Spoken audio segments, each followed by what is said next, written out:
Здравствуйте, это программа «Интервью», и мы находимся на полях Петербургского международного экономического форума. И мы поговорим сегодня с министром транспорта и дорожного хозяйства Республики Башкортостан Любовь Минаковой.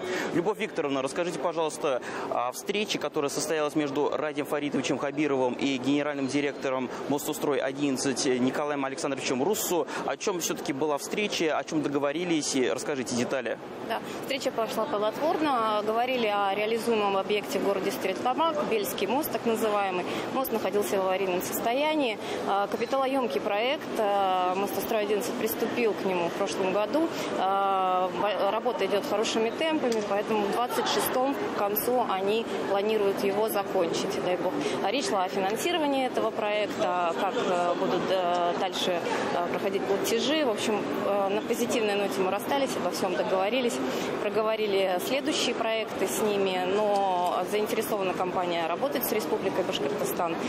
Дай бог, в следующие годы будем реализовывать совместный проект.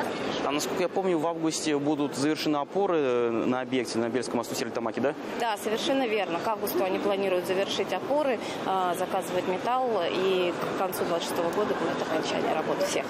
Там и, соответственно, у данной компании уже большой опыт, как рассказывал Николай Александрович, делали и развязку в сторону аэропорта, международного аэропорта Уфа, соответственно, и также другие объекты, и трассу Дюртюли-Ачит. Да, действительно, компания крупная, работает во всех регионах практически Российской Федерации. Много лет назад, да, они делали развязку у нас через Уфа аэропорт.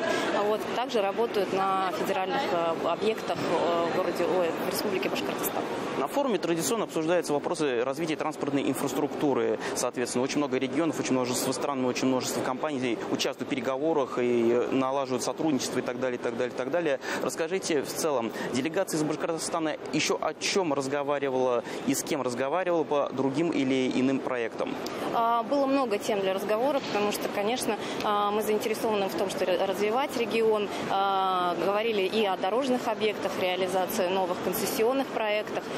Говорили о водном транспорте, о интересных для нас и понятных вариантах закупок водного транспорта, автобусов. В общем, ввиду того, что сейчас напряженные условия бюджетов, каждый регион это ощущает, для регионов очень важно понятные условия, как сказать, чем дешевле, тем лучше, да, лизинговые ставки и как бы сам процесс финансирования. В общем, вот это была главная тема форума, что касается дорожно-транспортной отрасли.